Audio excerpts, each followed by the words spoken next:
Halo guys, selamat datang kembali di sesi ke-7 DS Weekly Workshop DSC. Nah, di kali ini di bagian frontend kita akan belajar tentang dokumen object model yang merupakan bagian dari JavaScript.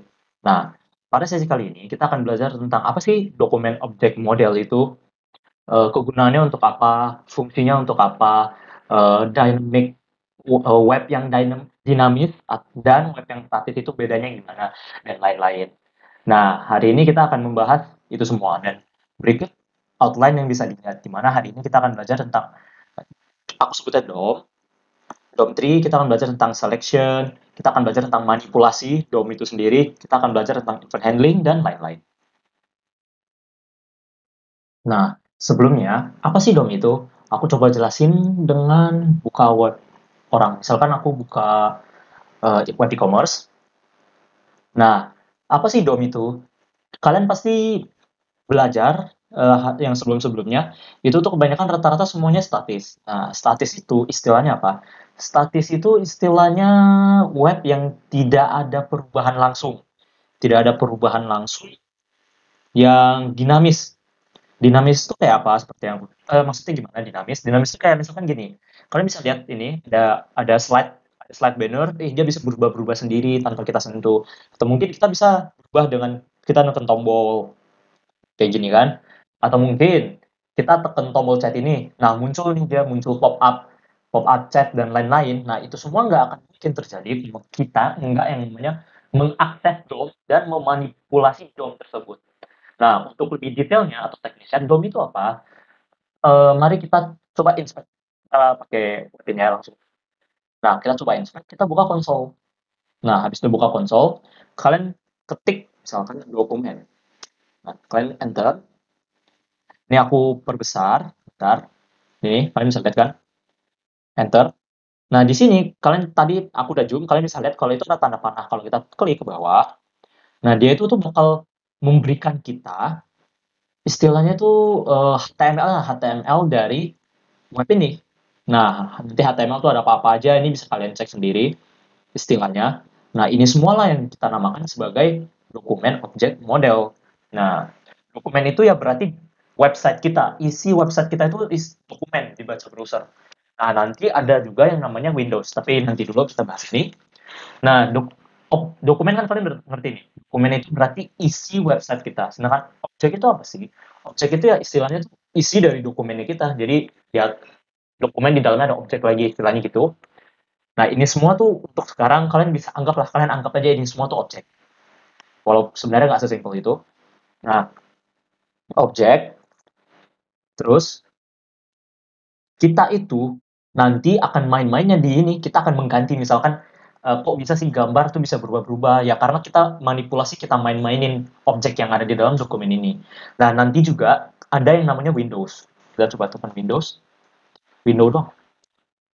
Nah, kita tekan Windows atau Windows, lupa. Kalau tadi oh window doang tanpa S. Nah, window itu apa? Jadi nanti di window itu lebih besar skalanya dibanding dokumen. Kalau dokumen itu kan isi website kita nih. Jadi kayak misalkan Tokopedia isinya apa, terus apa lagi namanya. Misalkan ini Google Slide ini isi isi ininya apa, kalau misal kita inspect istilahnya ya. Sedangkan window itu adalah browser kita. Jadi dia itu window lebih besar skalanya dibanding dokumen. Nah, bedanya apa dengan dokumen? Kalian nih kalian lihat nih kursor aku. Nih, kursor aku kan gerak-gerak nih. Kalau misalkan kita bahas dokumen, apakah dokumen itu termasuk kursor kita yang gerak-gerak ini?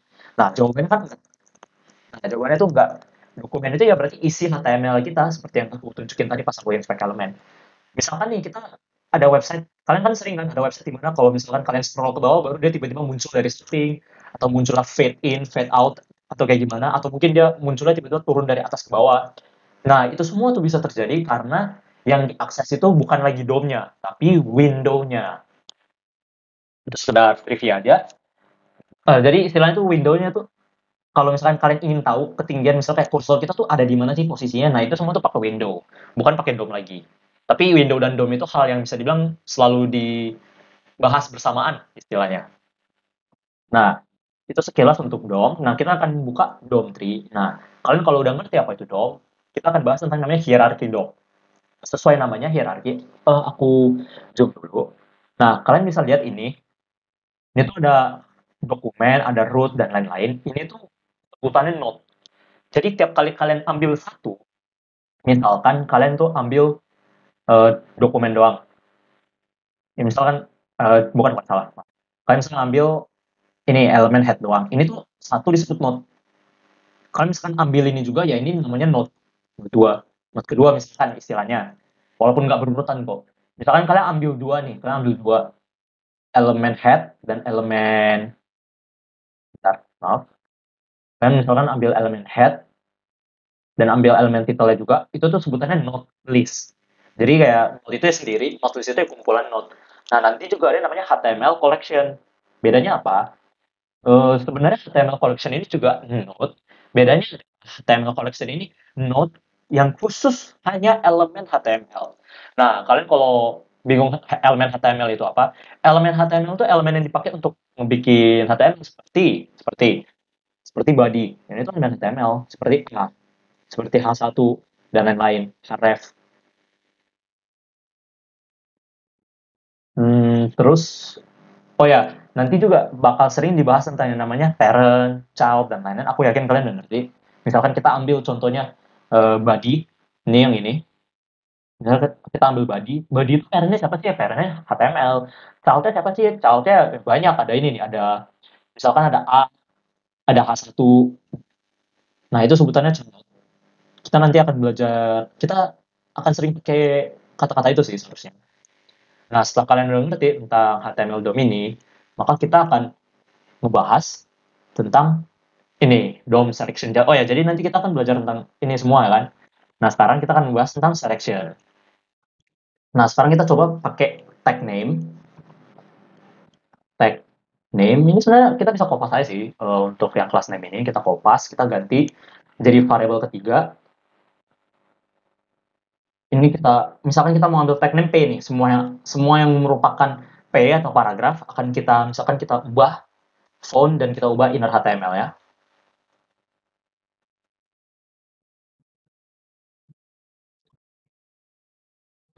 Ini yang lain aku komen dulu biar nggak mengganggu.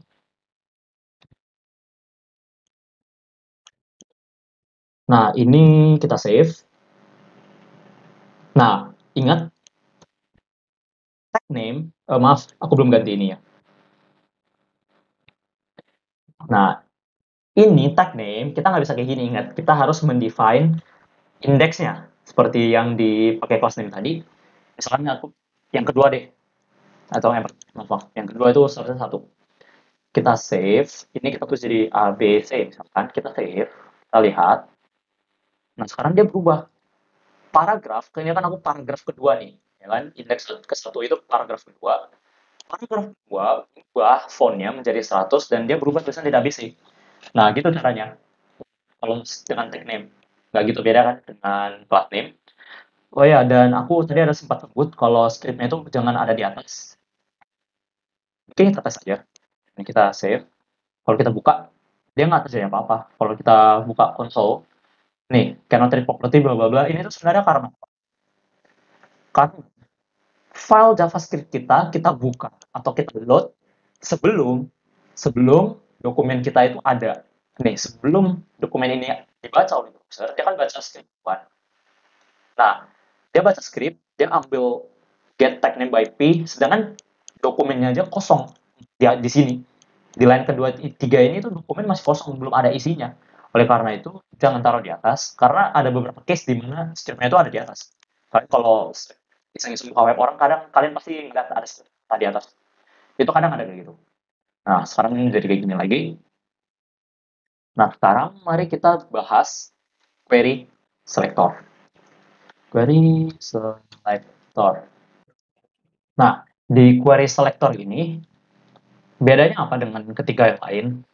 Kalian pasti pernah, misalkan nih, di CSS atau di materi sebelumnya, misalkan kalian harus menargetkan benar-benar spesifik banget. Misalkan, udah ada, misalkan ya, ini misalkan doang. Jadi, kemungkinan besar ini nggak ada di sini, ID dan kelasnya. Misalkan kalian harus menargetin suatu paragraf, dengan kelas misalkan P1, tapi P1-nya itu tuh ada di dalam misalkan dia punya ini pagar ID, terus kelas misalkan yang pertama, terus parent parent aja deh. Kemudian dia ada ID parent kedua, terus di dalam apa lagi misalkan dia dalam ID lagi misalkan ya, ID lagi parent ketiga, baru kita bisa ketemu kelas P1 misalkan, terus baru dia kita ubah, misalkan kita ubah CSS sampai keluar dari ping misalkan ya. Di CSS kan kemungkinan besar nanti bakal ketemu kayak gitu, dimana kita harus menargetkan suatu item, tapi dia itu tuh punya parentnya lagi, sehingga kita nggak bisa langsung misalkan ini semua kita ubah jadi P1 doang. Nah itu tuh nggak bisa. Misalkan oleh karena itu kan itu sebutannya selektor. Oleh karena itu ada yang namanya query selector di sini untuk menghandle itu, karena menggunakan get element by ID terus pakai class name dan lain-lain itu bisa, karena kita bisa gabungin ya. Kita bisa menggunakan penggabungan get element by class name dan get element by ID itu bisa kita gabung menggunakan dua variabel yang berbeda. Mungkin nanti aku kasih tunjuk juga. Itu sebenarnya bisa, akan tetapi kan pasti lebih cepat kalau kita bikin langsung satu aja, satu perintah aja, nggak perlu dibikin dua kan. Nah, pertama kita coba variabel 4, dokumen query selector biasa. Nah, misalkan ini kita mau isi dengan kita coba cek ada apa ya di kiri di HTML. Oke, ada section dengan ID B. Misalkan ID B, kita mau ambil LI dengan ini aku kasih kelas LI 1, LI 2, LI 3. Misalkan aku mau ngambil LI dengan kelas LI 3 misalkan ya. Kita save. Ini yang var 3 kita komen dulu supaya nggak ngeganggu. Kita buka. Ini kenapa ping? Oke. Kita buka misalkan var 4. Nah, kita bisa lihat kalau dia itu kebetulan cuma satu ya. Oh ya, ingat query selector ini dia hanya membalikan satu elemen. Kita kalau bisa dilihat di sini, nah dia hanya membalikan satu elemen. Misalkan ada banyak nih, Kak, misalkan kalau ada itemnya banyak gimana? Misalkan ini aku ubah lagi nih, jadi li biasa, nggak ada indeksnya, ya kan? Kita save, li. Nah ini tuh kan ada 3, ya kan? Kalau aku save, kita cek, var 4. Nah itu kan ada 3. Nah tapi dia tuh tetap membalikan hanya satu. Walaupun item item list dengan yang kelasnya LI itu kita lihat di sini dia tuh ada 3, tapi tetap dia tuh hanya akan membalikan satu. Satu itu mana? Satu itu yang paling pertama. Nah, misalkan kita kasih background color deh, kita ubah dikit var 4. Jangan di inner HTML biar cepet. Kita ganti diubah, kita save. Nah, kalian bisa lihat kalau yang kena tuh yang paling pertama menggunakan selector. Nah, itu fungsi menggunakan selector. Terus misalkan tapi Kak, aku mau ngambil semuanya. Aku mau ngambil semuanya nih, nggak cuma satu doang. Kalau pakai query selector kan nggak bisa. Kita bisa menggunakan query selector all. Aku copy, var 5. Ini var 5 juga.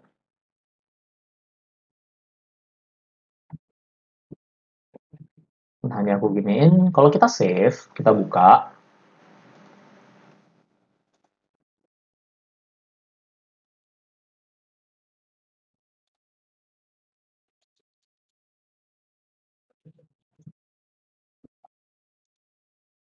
Oh, maaf, dia masih pakai query selector.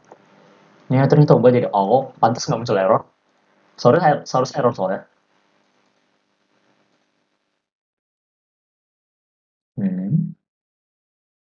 Query selector all. Dia ini aturan membalikan not list.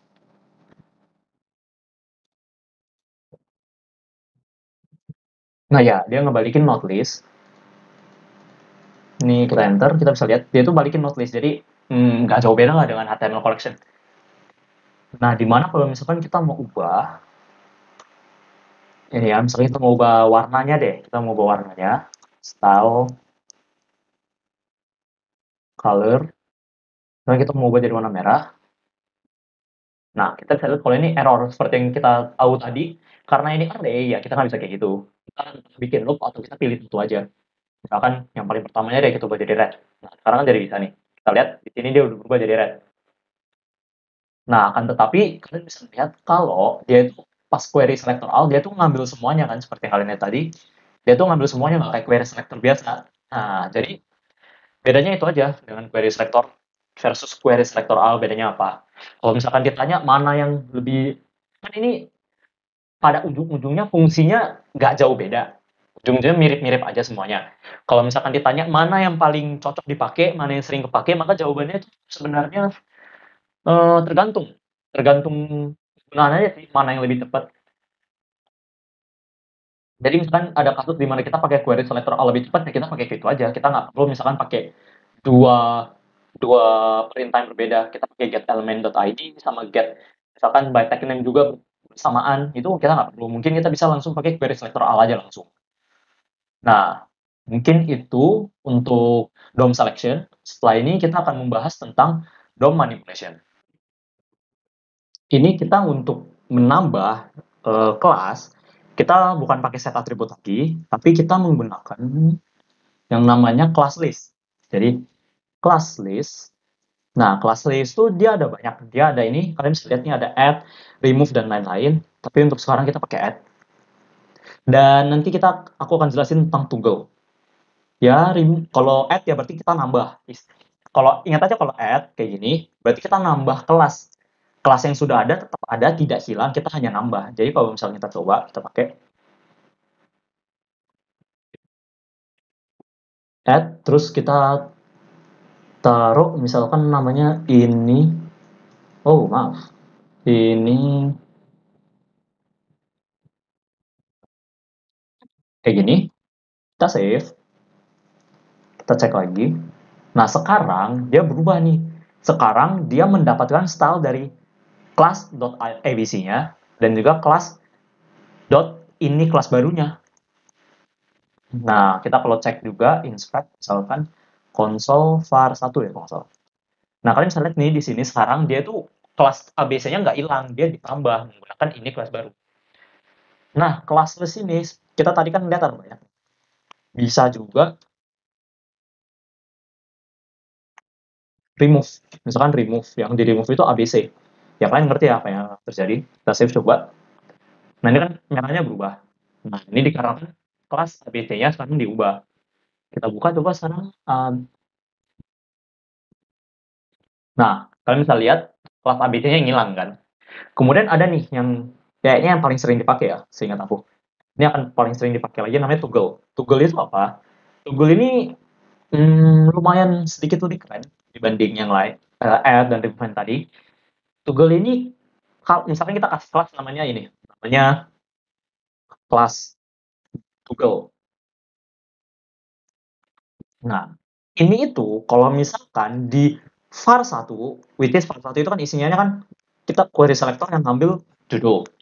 Di judul ini, apabila dia nggak punya kelas ini, kelas dengan nama kelasnya kelas toggle, tuh, mungkin kita ganti jangan kelas toggle deh, ngomong berkali-kali, aneh. Nah, kelas dengan nama toggle, kalau nggak ada akan ditambah, kalau ada akan dihilangin. Contoh, kita contoh bikin. Nah, ini bukan kelas baru lagi, kita ganti misalkan toggle, dan font size-nya kita bikin misalkan jadi kecil banget, jadi 10 aja. 5 deh, jadi 5. Kita save, kita buka sekarang, kita bisa lihat kalau tulisannya jadi super kecil sekarang. Alasannya kenapa? Kalau kita buka lagi var 1, nah sekarang dia ada nih. Dia ada kelas dengan nama kelasnya toggle, ditambah. Kalau gitu apa bedanya sama add? Nah, kita lihat. Mungkin anggap kelasnya bukan toggle. Kelasnya ABC. Kita save. Nah, sekarang dia background merahnya malah hilang. Kalau kita buka lagi di sini, kita enter, kita bisa lihat kalau sekarang kelasnya itu kosong, dia kelasnya itu nggak ada isinya. Padahal seharusnya kan ada ABC di sini. Nah, itulah toggle. Kelas list toggle ini berfungsi untuk apabila kelas yang dimaksud, kelas ini nih, kelas yang ada di dalam parameter ini. Kalau kelasnya ada, akan dihapus. Kalau kelasnya nggak ada, akan ditambah. Nah, Sedikit lebih keren dibanding sebelum-sebelumnya. Nah, sekarang kita bisa memanipulasi DOM ini menjadi lebih lebih praktikal istilahnya. Kan ini kayak semacam teori-teorinya. Nah, kita coba praktek sedikit. Kita coba praktek menggunakan form. Nah, ini aku hapus semua, aku ganti menggunakan form. Nah, aku save. Kita lihat sekarang. Nah, dia kan udah berubah nih. Nah, kemudian ini aku juga komen aja. Aku akan buat function. Nah, di JavaScript itu untuk bikin function, aku rasa udah diajarin ya. Aku kasih nama func. Nah, di sini kita apa sih yang pengen kita lakuin? Kita pengen nih, kita seolah-olah bikin sistem keamanan yang simple, bener-bener simple banget. Di mana setiap kali user atau orang itu input nama di sini, kita tuh bisa tahu namanya siapa. Browser kita tuh bisa dapat datanya. Kan selama ini kalau kita ketik ketik data-data gitu kan kita nggak pernah bisa tahu kan, maksudnya nggak muncul di kitanya data kita siapa dan lain-lain. Nah, di sini kita coba bikin di mana kita bikin dua variabel baru. Yang pertama untuk nampung first name ini, yang kedua untuk nampung last name. Nah, nanti yang ketiga kita tuh bakal belajar cara ngecek nih, ngecek checkbox dan manipulasi DOM lain yang lainnya. Pertama kita bikin cons, kita kasih nama fname aja. Nah, ini dokumen get element by ID aja biar lebih gampang. Dimana ID-nya itu fname sesuai dengan ID yang ada di sini nih. Fname kan. Kalau input kedua kan lname atau last name istilahnya. Disingkat-singkat aja. Ini aku copy. Ini aku ganti jadi lname. Ini lname juga. Nah, di sini sebenarnya kita belum boleh ninggalin kayak gini aja. Terus misalkan kayak, oh, habis ini kita langsung tahu nih. Kita console log aja, console alert. Kita alert aja. Nama pertamanya.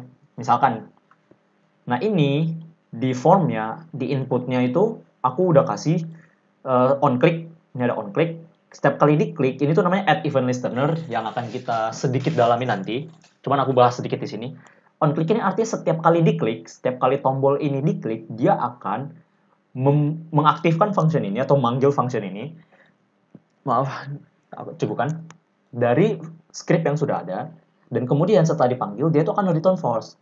Kenapa nggak return false? Maksudnya kenapa harus di return false? Alasannya adalah, misalkan aku akan tunjukin deh, tanpa return false dulu, aku save. Nah, kita coba nih. Kita coba Melvin. Aku submit. Nah, dia munculnya objek HTML input element, ya kan? Nah, di sini belum kelihatan nih kenapa kita harus return false. Nanti deh, nanti aku kasih lihat. Nah, pertama kita lihat dulu, kenapa sih dia bisa ngeluarin objek HTML input element doang, bukan ngeluarin nama saya, yaitu Melvin. Itu karena, kalau kalian perhatiin, di sini tuh kita cuma ngambil elemennya doang. Nah, kita hanya ngambil elemennya doang, tapi kita nggak ambil nilai dari elemen tersebut. Untuk ngambil nilainya, kita tinggal dot value. Maaf, dot atau titik value. Ini juga sama, di fname kita value juga, biar kita langsung aja. Nah, dot. Ini ya boleh deh. Kita add spasi. Aku harap kalian di sini semoga udah belajar concatenation ya. Concatenation itu kayak ngegabungin string dengan string yang lain, atau mungkin ngegabungin string dengan suatu integer atau float dan lain-lain. Ini lname. Kalau belum, gampang aku jelasin dikit aja nanti. Nah, kita oke dulu. Kita coba Melvin Liu. Pas kita submit, nah dia muncul nih, Melvin Liu. Karena apa? Kita ngambil value-nya nih sekarang. Nah, kita oke. Nah, kalian perhatiin, setiap kali aku submit oke, data aku langsung hilang, ya kan? Nah, nanti itu data kita hilang, alasannya karena apa? Karena pertama, aku nggak pakai return false. Nah, harus pakai return false, alasannya apa? Form ini setiap kali kita submit, setiap kali kita tekan, secara default dia itu akan selalu mencari file lain untuk dikirimin datanya. Data apa? Data-data ini, data-data yang ada nih, nama, last name, nama pertama, nama terakhir, dan juga checkboxnya. Akan tetapi, karena kita nggak ada data yang lain, karena biasanya tuh habis form gini dia ada action, biasanya tuh dia ke PHP. Biasanya tuh dia ke misalkan get input.php, misalkan aja. Nah, kalian belum belajar PHP, apa itu PHP? Ya, biarkan aja tuh sekarang. Biasa dia tuh ada file penerima datanya. Oleh karena kita nggak ada file penerima datanya, dia itu biasanya akan ngambil dari bukan ngambil, maksudnya datanya itu dikirimin ke dirinya sendiri. Jadi dia tuh bakal nge-refresh istilahnya. Jadi setiap kali aku submit, kalian lihat nih, refresh deh, refresh terus kan dia nih. Perhatiin nih. Nah, dia refresh terus. Untuk mencegah hal itu terjadi, sebenarnya harus pakai return false. Untuk sekarang, konsekuensinya belum begitu kelihatan. Nah, tapi nanti, di terakhir aku akan tunjukin. Di sini, oh ini sekedar tips saja. Kalian lihat ya, aku pakai concatenation.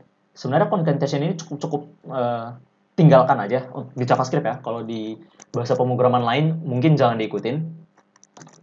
Di JavaScript ini ada yang namanya template literal, yaitu kita bukan menggunakan petik, tapi kita menggunakan backtick. Nah, backtick ini bisa kalian dapat di atas tombol tab, di samping kiri keyboard, angka 1. Nah, backtick, terus kita bisa kayak gini.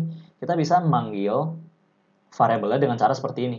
Dollar, yang artinya, hai JavaScript, aku mau cari sesuatu yang punya nama fname, variabelnya fname. Kemudian spasi. Kan kalau kita concatenation kan harus plus nih, plus, terus buka backtick, bukan backtick, maaf, petik, terus kayak harus spasi kayak gitu kan. Nah, kita nggak perlu, ini spasiin aja. Terus kayak buka lagi, lname, nah misalkan aku tambahin 23 istilahnya, aku save, pas aku isi, nah dia langsung muncul nih, lihat bahas jawabannya. Kita nggak perlu pakai concatenation. Untuk sekarang mungkin kelihatannya nggak gitu penting, tapi nanti kan kedepannya tuh kita nggak cuma pakai dua variabel doang, akan ada banyak kan. Oleh karena itu, kalau misalkan ada 10 masa ya kalian mau plus plus plus sampai 10. Oleh karena itu template literal ini membantu banget. Nah, kita udah mencoba mengambil value dari inputan pertama, inputan kedua. Nah, sekarang bagaimana dengan checkbox? Kita coba membuat suatu ini dulu, gimana caranya kita bisa dapat nilai dari checkbox ini, apakah dia kosong apakah dia apa namanya udah dicek. Nah, untuk mengetahui apakah dia udah kosong atau dicek, parameternya itu apa sih? Maksudnya kayak udah dicek tuh apakah nanti munculin angka atau gimana. Nah, di bahasa pemrograman itu biasanya suatu aktivitas biasa selalu direpresentasikan dengan entah itu angka, entah itu boolean. Jadi entah itu 1 dan 0 atau true and false. Nah, kebetulan di JavaScript dia itu menggunakan boolean. Jadi misalkan kita bikin variabel satu lagi, namanya check aja. Check. Ini aku copy aja yang atas. Terus, nah, di sini dia bukan value. Kita nggak pakai value, kita pakai yang namanya check. Emang dari bawaan dari JavaScript ya. Kita save, kita coba nih console log check, ya kan? Kita save. Ini nama dan last name-nya kita kosongin dulu. Kita coba nih. Apabila kita submit, apabila kita submit, nah, kok nggak muncul apa-apa, Kak? Tapi kalian lihat nih, sekilas di kanan seolah-olah ada tulisan kan, terus tiba-tiba hilang. Nah, lihat tuh. Nah, itu semua akibat kita nggak return false. Filenya itu akan terus merefresh dirinya sendiri setiap kali kita tekan. Oleh karena itu, tulis return false. Ini mau pakai apa namanya, titik koma atau nggak masalah. Nah, kita ini sekarang console log, kita submit. Nah, kalian lihat tuh, dia muncul sekarang kan, dia muncul false, yang artinya checkbox-nya belum kita klik. Kalau kita tekan-tekan terus, ya dia akan muncul sampai berapa banyak kita tekan. Sampai 100 juga dia muncul 100. Tapi tentu itu ada batasnya. Kalau nggak salah batasnya banyak lah, sejutaan mungkin atau berapa ratus ribu, aku lupa. Nah, terus kita bikin suatu sistem sederhana lagi, di mana misalkan kita belum isi nih, kita belum isi first name, kita belum isi last name, dan kita belum cek, dia itu akan ngasih kita warning kalau kita tuh gagal login. Nah, gimana caranya? Kita bisa pakai ini. Kita bisa pakai if aja sebenarnya. If cek, mungkin cek aja dulu ya. Jadi cuma satu aja lah, kita cek apa dia udah di checkbox-nya udah dicek atau belum. If cek, terus kita alert aja. Alert.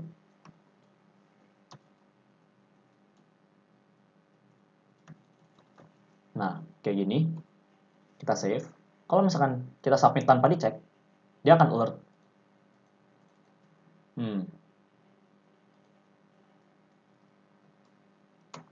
Bentar. Ini dia ada errornya di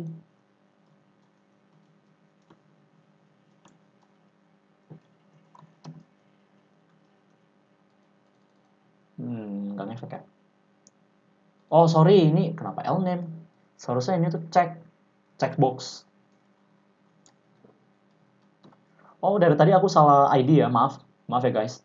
Jadi ID dari si input checkbox ini checkbox ya. Kalau aku kan tadi pakai lname tuh, jadi salah, maka dia selalu false. Sedangkan dengan sintaks seperti ini dia tuh akan ngecek apakah dia true. Kalau true, nyalain itu. Maksudnya kalau dia true, dia akan ngejalanin alert maaf login gagalnya ini. Kalau true login berhasil dong, maaf halu, udah malam soalnya. Nah, kita coba submit, nggak muncul apa-apa. Tapi kalau kita cek, kan dia maunya true nih. Kalau kita cek, kita submit. Nah, maaf, login berhasil. Entah kenapa minta maaf. Nah, kita bakal, kalau misalkan false, ya kalau false sebenarnya tinggal tambahin tanda seru di atas. Nah, sekarang kita akan coba sedikit lebih dalam lagi tentang DOM ini. Kalian sering kan kalau misalkan di form kayak ini, kalau misalkan kalian nggak isi satu first name atau last name-nya, kalian nggak isi, dia terus muncul tanda warning di bawahnya, ya kan? Nah, itu kita bisa lakukan dengan kayak gini. Pertama, kita bikin misalkan P, tapi isinya kosong. Kita kasih misalkan color red, karena kan peringatan atau warning itu biasa warnanya merah. Kita kasih ID alert gagal dan isinya kosong. Nah, kita bikin kayak gini. If checksnya itu false, kita cek aja ya. Kita ngecek apakah dia udah dicek atau belum checkboxnya. Kalau belum, kita bakal munculin tulisan. Tapi bukan alert, bukan konsol log, tapi tulisan bener-bener di antara ini ya, di formnya. Apabila dia false, dia akan ini. Aku copy. Ini aku ini aja, aku perbesar aja. If checknya salah atau false, dia akan get element by ID. Nah, ini targetnya nih.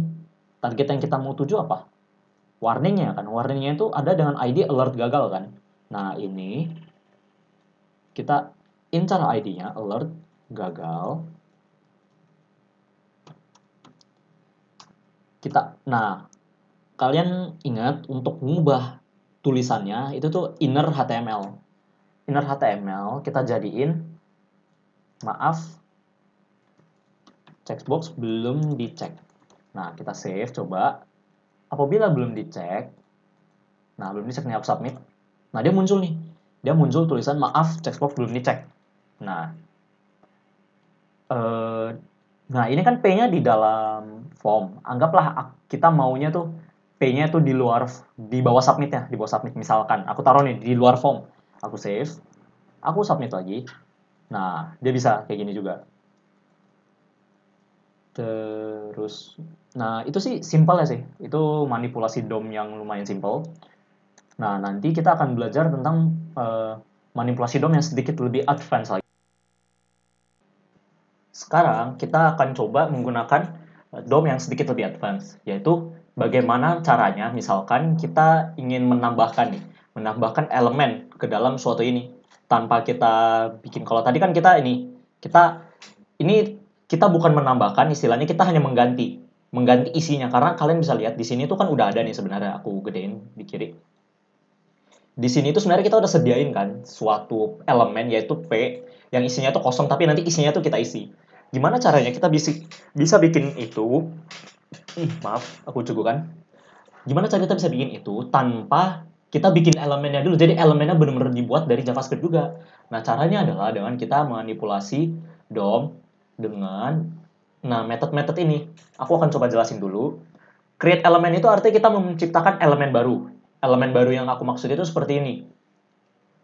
Seperti misalkan aku tulis di bawah aja, misalkan bikin P, kita bikin P baru, atau mungkin kita bikin H baru, atau mungkin kita bikin section baru. Bentar. Atau mungkin kita bikin section baru dan lain-lain. Nah, ini semua tuh bisa tercipta dengan perintah yang namanya create element. Nah, di bawahnya ada perintah dokumen create text node. Nah, tadi kan kita bikin elemennya doang. Isinya kan belum ada, kosong nih. Untuk bisa bikin isinya, itu tuh kita menggunakan text node. Nah, dokumen append child. Append child maksudnya apa sih? Nah, child itu adalah kalau kita ngomongin tentang elemen, child itu adalah apapun yang ada di dalam si P ini. Misalkan aku ambil contoh section deh. Section. Aku ambil contoh section. Apapun yang ada di dalam section ya itu namanya child. Misalkan di dalam section kita ada P nih, misalkan. Ini P ada P pertama. Ini P ada P kedua, misalkan. Nah, ini semua namanya child. P yang isinya satu ini namanya kita anggap child pertama, yang P isinya dua ini kita anggap child kedua. Append child itu berfungsi untuk kita menambahkan sesuatu ke dalamnya, entah itu elemen baru, atau kita menambahkan tulisan aja, misalkan tulisan baru. Nah, itu maksudnya child. Jadi child itu apapun yang ada di dalamnya. Kemudian dokumen insert before itu ya sesuai namanya, ini tuh menginsert elemen yang kita punya ke dalam suatu suatu parent, tapi sebelum child tertentu. Nah, di pembahasan kali ini kita akan ngebahas yang pertama sampai keempat, sedangkan 5 dan ke-6 yaitu remove child dan replace child. Untuk di sini aku nggak akan coba praktekkan. Anggaplah itu PR kalian aja. Sesuai namanya kok, itu tinggal ngerubah child, maksudnya ngehapus child dan merubah child. Nah, kita coba bikin codingan baru. Ini aku hapus. Kemudian ini aku isi dengan, misalkan kita ada section deh. Section ID-nya ini A. Terus isinya tuh P.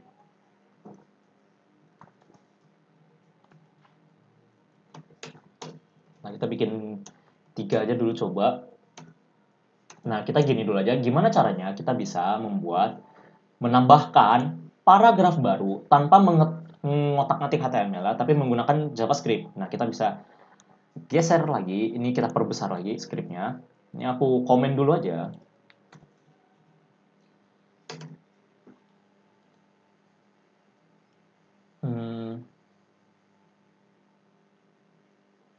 Aku lupa, kalau nggak salah ada tombol yang bikin biar tulisannya mepet-mepet gitu, cuman ya udahlah, lupakan dulu. Nah, ini kita bisa bikin konstanta baru. Konstanta yang pertama ini untuk menampung elemen yang, maksudnya kita bikin elemen barunya. Kita bisa bikin misalkan P baru, dokumen get element by ID. ID-nya itu apa? ID-nya itu kan maaf, bukan get element by ID, tapi kita menggunakan perintah ini yaitu create element, dan kita isi elemen yang kita mau apa, yaitu P, ya kan? Kita bikin cons baru. Nah, isi dari elemen itu kita mau apa? Kita bikin misalkan teks baru, txt baru. Ini itu kita menggunakan dokumen create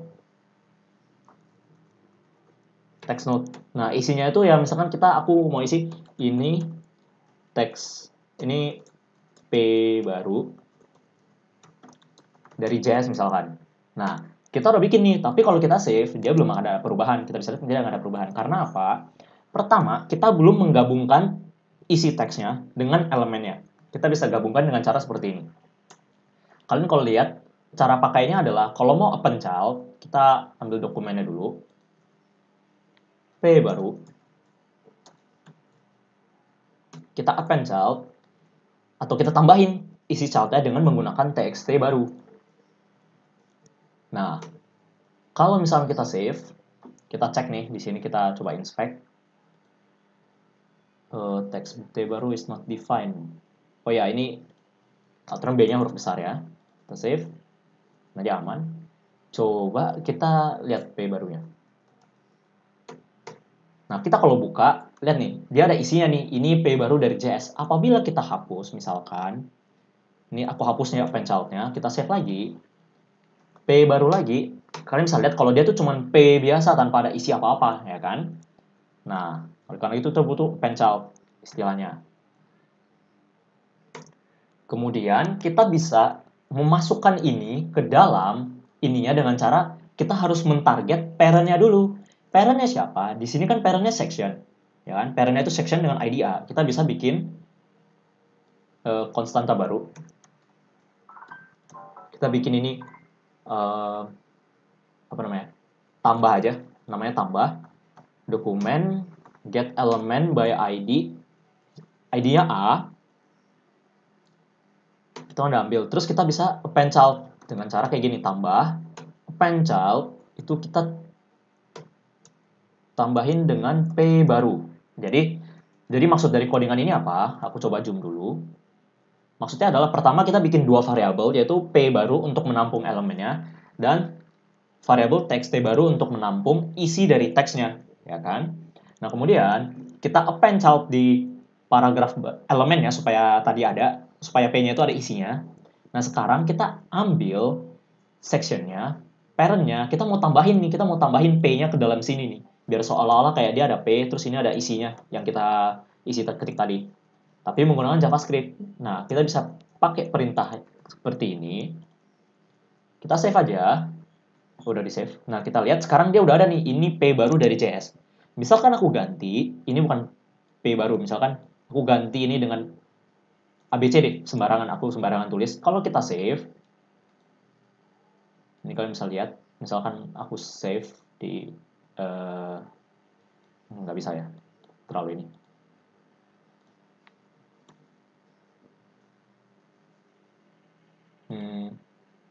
Nah, kayak gini. Misalkan aku save. Kita lihat. Nah, dia sekarang berubah nih jadi ABC. Isi dari itu semua berasal dari sini ya, JavaScript-nya. Nah, kita balik lagi ke PPT, kita udah pakai nih create element, create text node, create append child. Nah, sekarang kita coba dokumen insert before, ya kan? Kita bikin coba. Anggaplah kita mau insert, tapi insertnya itu tuh sebelum child kedua. Jadi kita nggak mau, kan append child itu akan selalu ada di terakhir, ya kan? Akan selalu ada di sini. Gimana caranya kalau kita mau bikinnya itu di antara item 1 dan item 2. Nah, caranya adalah seperti ini. Kita bisa pakai yang namanya insert before.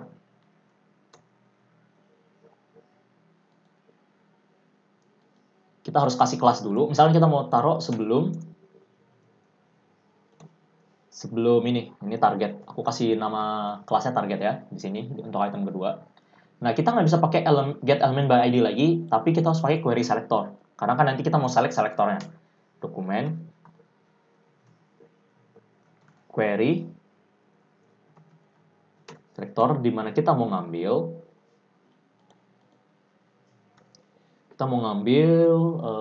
ID A dengan kelasnya itu target. Ya kan? Nah, kita coba console log dulu. Nggak usah dulu. Kita tinggal ini aja. Dan sekarang dia hilang. Kita coba tambah. Nah, dia sekarang menargetkan ke paragraf keduanya kan. Kita insert before aja. Misalkan P baru. Sorry.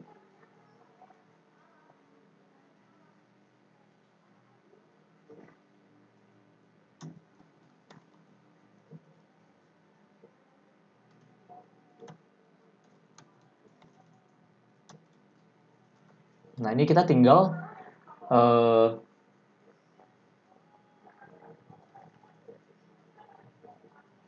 bentar ya, bentar. Ini kan udah target insert before. Nah, untuk nargetin parent ya, kita tinggal bikin konstanta baru, const. Enggak apa kita kasih nama parent. Dokumen, kita ambil parent-nya menggunakan ID. Nah, kemudian kita menggunakan insert before. Parent insert before. Nah, tetapi insert before ini ngambil dua parameter. Parameter pertama itu adalah yang mau kita tambah itu apa? Yang mau kita tambah itu kan maaf aku cukupkan paragraf baru. P baru. Nah, kemudian parameter kedua adalah mau ditaruh sebelum apa. Nah, oleh karena itu kita ngambil ini nih. Mungkin namanya bukan tambah deh, aku ganti. Namanya mungkin batas. Nah, ini kita kasih dia batas. Jadi dia mau, jadi kayak soalnya kita nyuruh JavaScript, "Hai JavaScript, aku mau nambah sesuatu nih di dalam parent." Ini, parent itu isinya kan ini, section A. Aku mau insert paragraf baru yang udah aku otak-atik, udah aku isi, sebelum variabel batas. Dan variabel batasnya itu isinya adalah section A, di dalamnya ada target, nah itu yang kita ambil, yaitu sebelum item 2. Kalau ini kita save, kita buka, nah, kalian bisa melihat kalau dia sekarang bukan berada di bawah paragraf barunya, tapi dia ada sebelum item 2. Nah, itu caranya gimana kita bisa taruh elemen, tapi nggak terus melulu ada di bawah. Nah, itu cara kita menggunakan insert before. Di sini, maaf, di sini, mana ya? Nah, ini, di sini kita udah ngebahas nih create element, text node, append child, dan insert before. Untuk remove child dan replace child-nya, aku anggap itu sebagai PR kalian lah istilahnya, kalian bisa cari sendiri. Karena itu implementasinya sama aja kok. Itu bedanya ya remove untuk menghapus, replace untuk mengganti isinya. Nah, gitu aja. Setelah ini kita akan membahas tentang gimana kita akan bahas tentang event di DOM. Nah, untuk event kita bisa balik ke Visual Studio Code-nya. Di Visual Studio Code ini event itu sebenarnya gampang sih sebenarnya event, gampang kok. Nah, ini kita coba bikin variable baru aja. Anggaplah misalkan kita mau bikin suatu event di mana setiap kali aku klik sesuatu, misalkan klik paragraf atau apa, dia tuh munculin sesuatu juga. Misalkan kita bikin konstanta baru aja, var 1 misalkan, kita dokumen kita coba get element by ID, kita ambil ID misalkan si A, yaitu kita ambil elemen si sectionnya. Nah, di sini habis sudah gitu kita kasih listener, coba var, kita kasih ini add event listener. Kalian lihat seharusnya kalian udah auto complete, ya kan? Terus di sini dia ada dua parameter. Parameter pertama adalah kondisinya.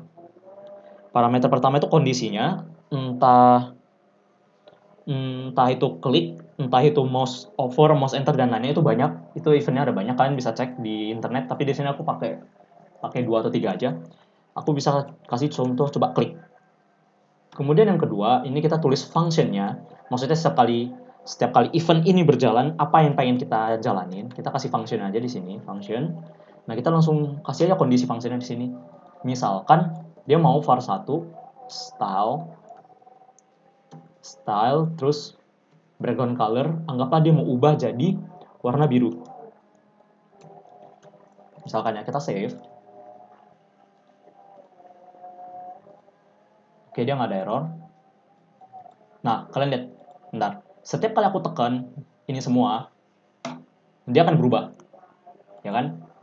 Nah, itu bisa terjadi karena kita pakai ini. Ini mungkin kelihatannya agak aneh. Misalkan aku kasih ini aja deh. Aku kasih style misalkan.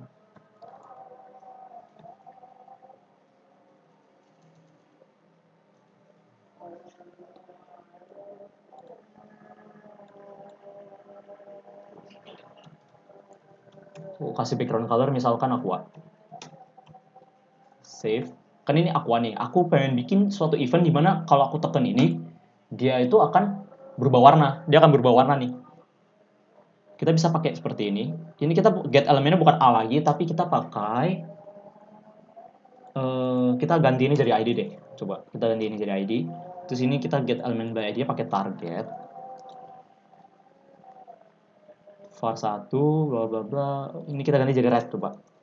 Kita save. Berdasarkan codingan kita, setiap kali kita tekan nanti ini kita tekan ya. Aku belum tekan. Dia akan berubah jadi warna merah. Kita coba. Oh, ini aku belum save. Ini HTML aku belum save. Ini kalau kalian lihat ada tanda kayak gitu di samping index.html, itu artinya belum di save ya. Save dulu. Kita tekan. Nah, setiap kali kita tekan, dia itu akan berubah. Itulah fungsi dari add event listener ini. Nah, event listener ini ada banyak. Dia bisa klik, dia bisa mouse enter, mouse leave. Ini aku coba mouse enter ya. Mouse enter artinya setiap kali apa namanya, kursor aku masuk sini, dia tuh akan berubah. Oh, ini V atau S, maaf ada typo. Nih, kita coba. Nih, kalian lihat, setiap kali masuk, dia berubah jadi merah kan. Misalkan kalau keluar aku pengennya dia agak beda, kita tinggal bikin aja lagi. Nah, ini misalkan aku bikin apabila mouse leave, dia berubah menjadi warna hitam, misalkan black. Kita save lagi. Kalau masuk seharusnya warna merah, kita coba. Kalau keluar seharusnya warna hitam. Nah, fungsi ini tuh ada banyak hal yang bisa lakuin ya, salah satunya adalah kita bisa append child, misalkan kayak gini. Misalkan ini aku hapus satu functionnya, add event listernya aku ganti ini jadi klik. Jadi anggaplah setiap kali kita klik, dia itu akan merubah isinya. var1, inner HTML aku ganti dengan misalkan cilukba, misalkan aku save. Artinya kalau kita tekan nih, item 2-nya kalau kita tekan, dia akan berubah tulisannya menjadi cilukba. Lihat nih. Nah, dia berubah tulisannya jadi cilukba. Anggaplah aku mau ganti juga nih stylenya. Aku ganti font size-nya menjadi 100 px. Misalkan. Kita save. Kalau kita tekan, nah, dia bisa kayak gitu. Ini semua bisa terjadi karena add event listener ini. Dia juga bisa pas kita tekan, misalkan dia nambahin, dia append child, itu juga kita bisa. Nah, itu kreatifnya kalian aja. Misalkan dia kayak gini. Kalau kita tekan, dia tuh akan ngambil, ini aku ambil aja. Oke, ini aku copy. Anggaplah setiap kali kita tekan, mungkin dia nambahin child-nya, kayak gini.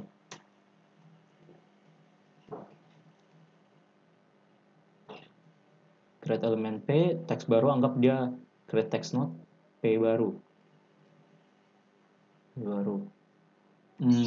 Kita save coba. Kalau kita tekan, seterusnya nggak terjadi apa-apa sih. Soalnya karena ini, kan kita hanya bikin konstanta baru, P baru, append child, teks baru. Oh, ini karena kita belum taruh di mana-mana. Aku lupa.